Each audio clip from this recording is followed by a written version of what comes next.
Hey everyone, you know what time it is. It's time to review section 4. That's right, the fourth and final section of our Certified Entry-Level Python Programmer course. Let's get going. Review question 1. Remember those functions. We learned about defining custom or user-defined functions in this portion of our course. So here we have one that I wanted to show you because this is what can happen to us sometimes in certification. We can begin to question ourselves on a really easy question.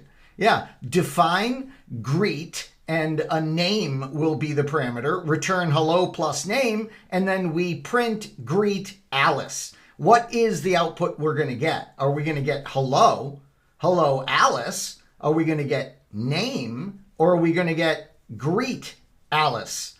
Well, the answer, of course, is hello Alice. That's right. So, sometimes you are going to get a very straightforward question like this in a certification exam environment. I don't care if it's from the Python Institute or not. I'm saying this is kind of a lesson we can learn that, sometimes it's going to be just a straightforward question like this to see if you know the basics of defining a function.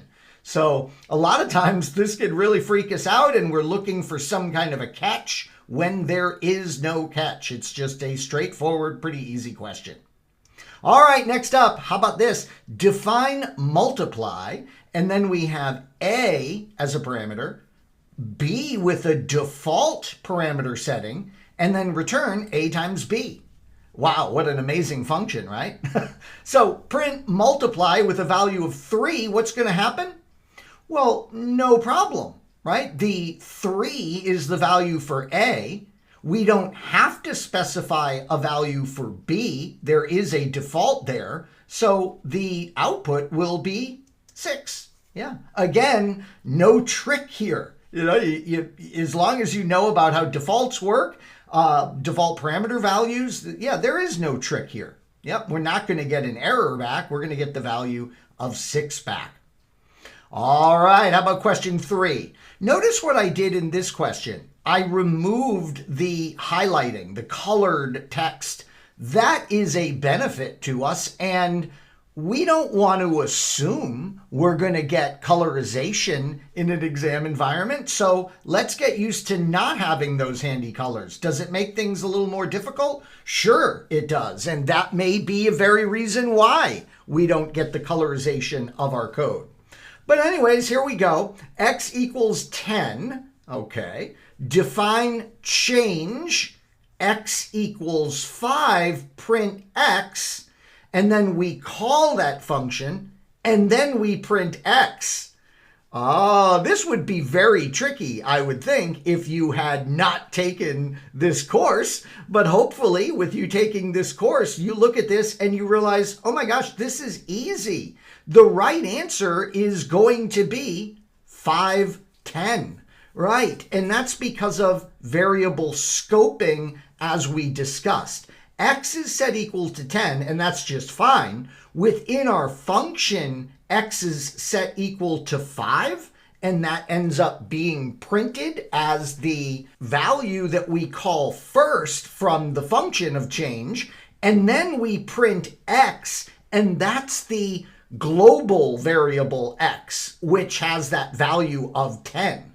So notice here we are seeing the shadowing of a variable. We see that 5 shadows out the variable value of 10. And then when we call that value of X later on, it's going to have retained its value. So yeah, this is a great look at scoping as we discussed with the functions that we work with.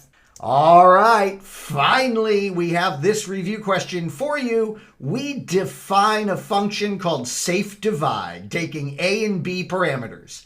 We then have a try block, which says we're going to create a variable called result from A being divided by B.